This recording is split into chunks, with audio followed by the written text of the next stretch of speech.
예, 교회에서는 각 나라마다 또 문화에 따라서 또 전통에 따라서 개 교회별로 이제 또 보이지 않는 전통 문화가 있습니다. 어떤 교회는 뭐 또 이제 뭐 안내부터 또 반겨주고 새가족이 되면서 훈련을 받으면서부터 예를 들면 이전에 이제 교회를 다녔던 분이라고 한다면은 이전에 겪어보지 못했던 여러 가지 문화들로 인해서 처음에 뭔가 이렇게 색다르게 느껴지는 경우가 있습니다. 그게 교단을 따라서 교파를 따라서 만약에 또 이제 옮기게 되면은 그런 부분들도 다 이제 새롭게 여겨지게 되고, 특히 만약에 내가 신앙적인 베이스가 기초가 전혀 없었다, 처음 교회를 나왔다라고 한다면 그분들 입장에서는 모든 것이 다 낯설 것입니다. 또 우리가 드리는 예배 전에 이제 찬양을 하잖아요. 주일날 같은 경우는 1부 또 3부는 이제 15분을 찬양합니다. 그리고 2부 같은 경우는 한 25분을 해요. 그리고 4부 이제 청년들이 주로 예배를 드리는데 청년들 같은 경우는 한 30분을 합니다. 그러면은 한 15분 찬양하고 예배를 드리던 사람이 갑자기 이제 뭐 상황이 돼서 2부, 4부 이렇게 와서 한 30분 하면 30분 찬양을 하게 되면 이렇게 찬양을 길게 해? 막 이런 이제 반응을 보이기도 하죠. 또 설교는 보통 우리가 이제 담임 목사님 또 새벽 보통 이제 30분 내로 이제 끝나잖아요. 근데 어떤 교회에 가니까 그 담임 목사님 한 1시간 기본으로 넘게 하시는 경우가 있었습니다. 여러분 1시간 넘게 만약에 말씀 듣는다면은 쉬울까요? 안 쉬울까요? 네, 좋습니다.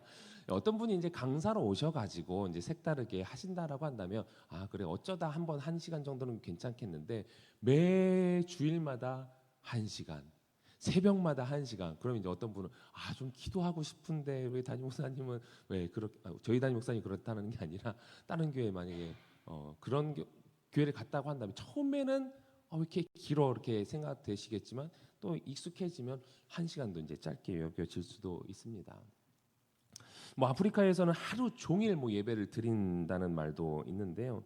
저는 이제 아프리카는 아니지만 예전에 제가 1999년쯤에 동유럽에 있는 루마니아에 이제 단기 선교를 간 적이 있습니다.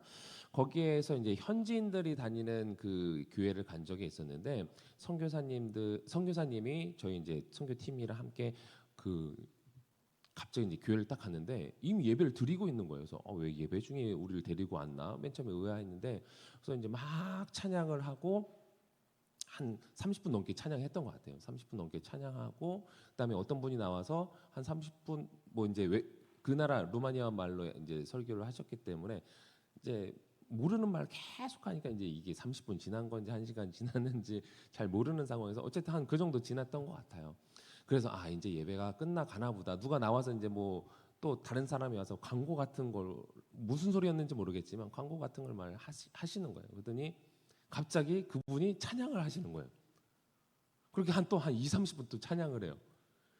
그 찬양 끝나고 또 다른 사람이 나와가지고 또 한참 얘기를 해요. 그래서 이번엔 진짜 광고인가 했더니 그분이 이제 설교를 하시는 거예요. 설교 한참 하시고 이제 끝났나 했더니 또 나와가지고 또 찬양하고. 근데 이번에는 선교사님이 자 이제 우리 나갑시다 이러시면서 예배 중간에 나가는데 예배가 끝나지 않은 거예요.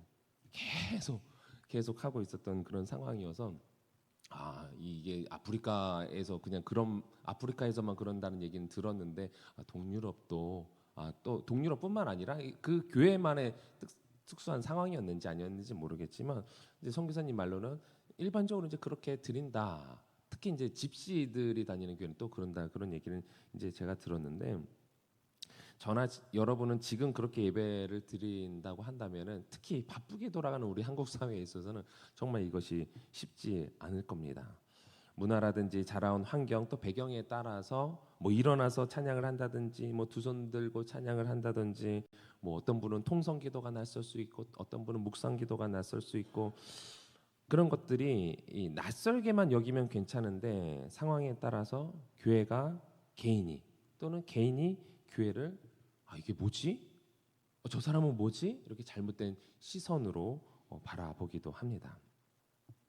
예전에는 어떤 교회에서는 이 교육부서의 이제 교역자였는데 사역자가 아이들을 너무나 이제 교육을 강조하는 거예요. 목장은 깔끔해야 된다. 깔끔해야죠. 예. 뭐 슬리퍼 신고 오고 막 양말 안 신고 오고 뭐 반바지 차림으로 야 그러면 안 돼. 그래서 조금 예전 시대의 교육자였어요. 근데 그렇게 강조하다 보니까 아이들이나 아이들이 이제 복장이나 어떤 말이라든지 이런 것을 정말 조심했었다고 합니다. 그런데 어느 순간 그렇게 아이들이 그렇게 하지 않는 다른 아이들을 보면서 이 당시 이제 전도사님인데 전도사님한테 쫄아와서 전도사님 제 양말 안 신고 왔대요. 이르더라는 거예요. 고발한다는 거죠. 여러분들에게 질문 드리겠습니다. 우리가 찬양할 때 우리 교회 입장에서 한번 생각을 해보십시오. 찬양할 때, 기도할 때 때로는 내가 마음에 감동이 된다고 해서 갑자기 누군가 이렇게 예배 찬양하는데 뭐 일어나서 한다. 어떻습니까, 여러분들은? 교회 추리닝을 입고 온다. 어떻습니까? 슬리퍼 고개를 절레절레 하세요. 어떤 분 슬리퍼를 막 질질 끌고 온다. 어떻습니까? 사실 저도 별로 이렇게 달갑지는 않습니다. 그런 상황이. 여자 입장에서는 이렇게 막 짧은 치마를 입고 온다. 남자 입장에서는 사실 부담스럽습니다. 막 치렁치렁. 사실 우리가 오늘 드리는 예배는 현대 문화에 많이 맞춰져 있습니다. 그리고 계속해서 변화하고 있죠. 예배 공간, 예배 형식, 복장, 또 음악과 또 악기 이런 것들이 여러 걸림돌이 마음의 부담감이 있을 때가 많습니다. 이런 것들은 시대에 따라서 언어와 문화에 따라서 달라지기 때문에 어떤 사항만을 가지고서 옳다 그르다를 판단하기는 쉽지 않습니다. 디도서를 보면 바울은 계속해서 이런 어떤 선한 일을 하는 것을 선한 모습을 보이는 것을 강조하고 있는데요. 각자의 위치에서 선한 일, 올바른 행동을 할 것을 말하면서 특히 이제 종들의 오늘 본문 같은 경우는 종들 당시에는 이제 주종 사회이지 않습니까? 종들의 위치에서 선한 일, 올바른 일이 무엇이냐? 라는 것을 말씀하고 있는데 오늘 본문 9절, 10절을 같이 한번 읽어보도록 하겠습니다. 종들은 자기 상전들에게 범사에 순종하여 기쁘게 하고 거슬러 말하지 말며 훔치지 말고 오히려 모든 참된 신실성을 나타나게 하라. 이는 범사에 우리 구주 하나님의 교훈을 빛나게 하려 함이라. 아멘. 이 말씀 당시 이제 주종 사회니까 종들 입장에서는 범사에 순종하고 주인을 기쁘게 하고 거슬러 반항하지 말고 뭐 이렇게 말씀하는 겁니다. 훔치지 말고 뭐 당연한 거죠. 종들의 입장에서. 오늘날 우리는 뭐 쉽게 생각하면 일반 또 이제 직장을 다니시는 분들이 많이 있지 않습니까? 직장인들에게 이제 해당될 수 있을 것 같아요. 직장인들아, 상사의 말을 평소에 잘 따라서 기쁘게 하고 말대꾸하지 말고 근무 시간에 농땡이 부리지 말고 회사를 위해서 충성되이 진실하게 일해라. 이것이 너희들의 본분이다. 이렇게 말씀을 한다라는 겁니다. 근데 예전에 이런 이슈가 있었죠. 직장인들 열심히 일하다 보면 얼마나 또 이제 스트레스 받고 또 일이 안 풀릴 때가 있잖아요. 그럼 어떻게 해요? 나가서 커피 마시고 담배 피고. 근데 한때 이슈가 이런 담배 피고 커피 마시는 시간을 쉬는 시간을 근무 시간에서 제외해야 된다. 말아야 된다. 뭐 이런 이슈가 있었던 적이 있습니다. 아직도 그런지 모르겠지만 어떤 것이 맞습니까? 근무 시간에서 빼야 됩니까? 네. 만약에 이 커피 마시고 충전하는 이 시간을 빼고 없애고 열심히 계속해서 일하라 했을 때에 그냥 이제 일하는 척 하지만 집중해서 하는 것보다 시간이 늘어질 때가 있어요. 그럼 어떤 게 맞습니까? 집중이 안 된 상태에서도 그냥 가만히 앉아 있는 게 능률이 더 오를까요? 회사를 위해서 좋은 걸까요? 어떤 것이 옳다, 아니다, 충성이다, 아니다, 성실이다, 아니다. 우리는 사실 개인이 제3자를 판단하기는 그것조차도 쉽지가 않습니다. 그러나 방금 읽은 9절, 10절은 우리가 어디까지 어떻게 지켜야 하는가 이런 항목들을 얘기를 하고 있지만 10절 마지막 부분을 보면 우리가 도대체 왜 그렇게 행동을 해야 하는가를 말씀합니다. 10절 후반절을 보면 이는 범사에 우리 구주 하나님의 교훈을 빛나게 하려 합니다 라고 말씀을 하고 있습니다.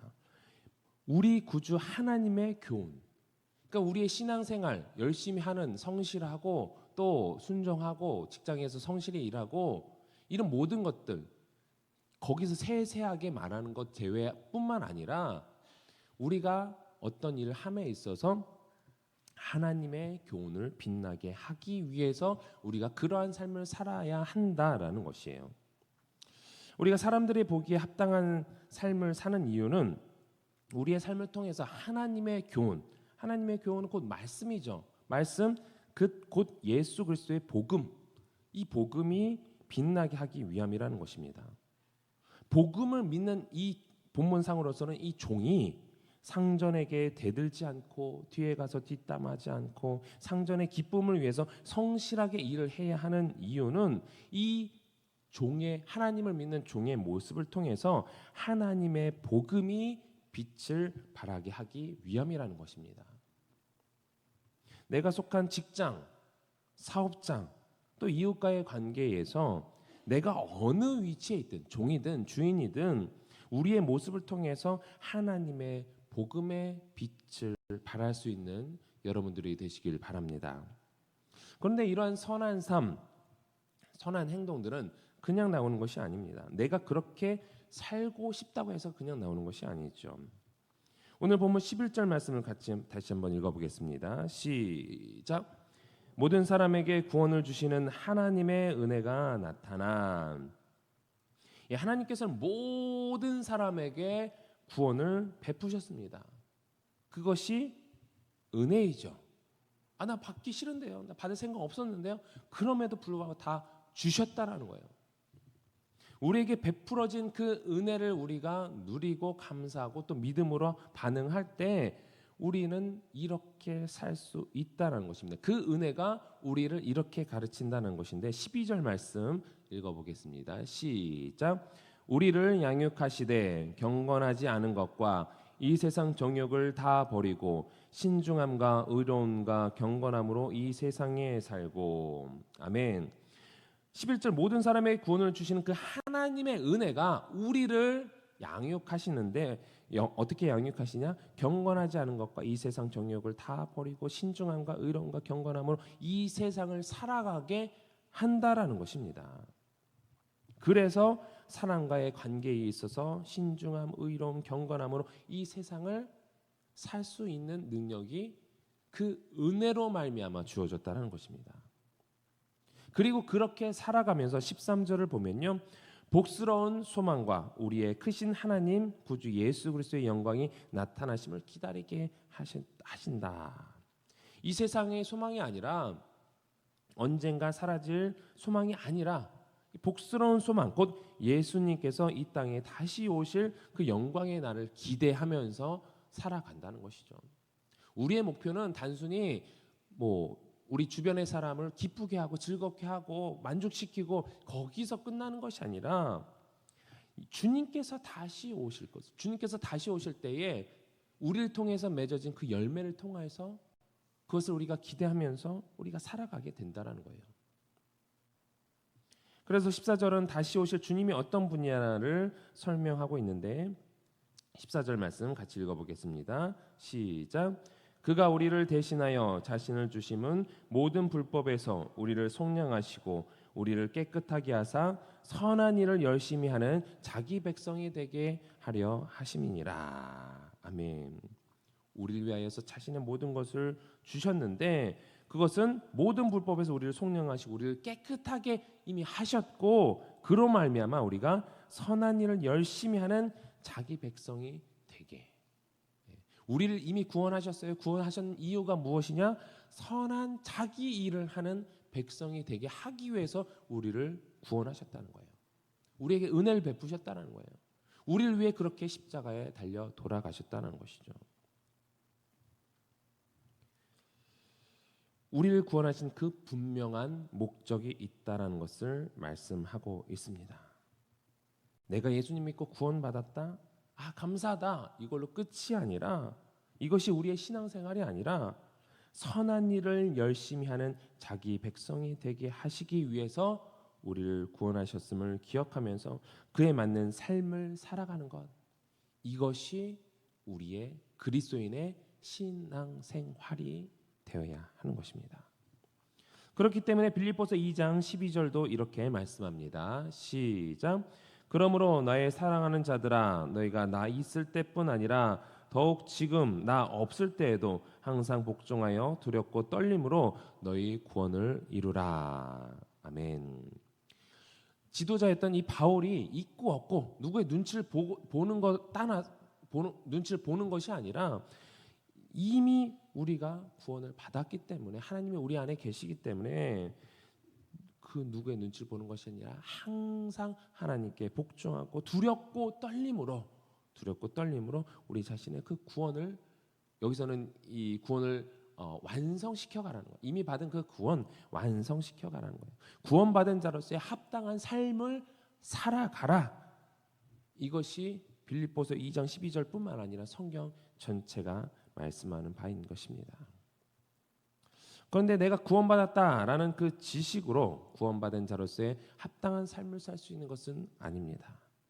날 구원하신 예수님의 사랑, 그 은혜에 대한 지식에 우리가 믿음으로 반응할 때 나의 의지가 발동하여서 선한 일을 하게 되는 것이죠. 이렇게 은혜를 받은 사람이, 은혜 중에 있는 사람이 선한 일을 하게 되는 것입니다. 은혜 받지 않고 선한 일을 하는 것과는 완전히 다른 거예요. 그렇기 때문에 우리가 찬양하거나 기도할 때 손을 들거나 일어서는 등의 다양한 모습으로 예배의 적극적인 모습이 나타나는 것은요, 그 사람만의 그 은혜 받은 모습이에요. 그렇기 때문에 그것을 가지고 어떤 것이 옳다 아니다 우리가 판단할 수 있는 것이 아니죠. 그러나 우리가 한 번 더 생각할 것은, 내가 드리는 예배, 여러분들이 드리는 예배 소중합니까? 소중하지 않습니까? 소중하죠. 내가 드리는 예배가 소중하기 때문에 내가 아닌 다른 사람이 드리는 예배도 소중한 거예요.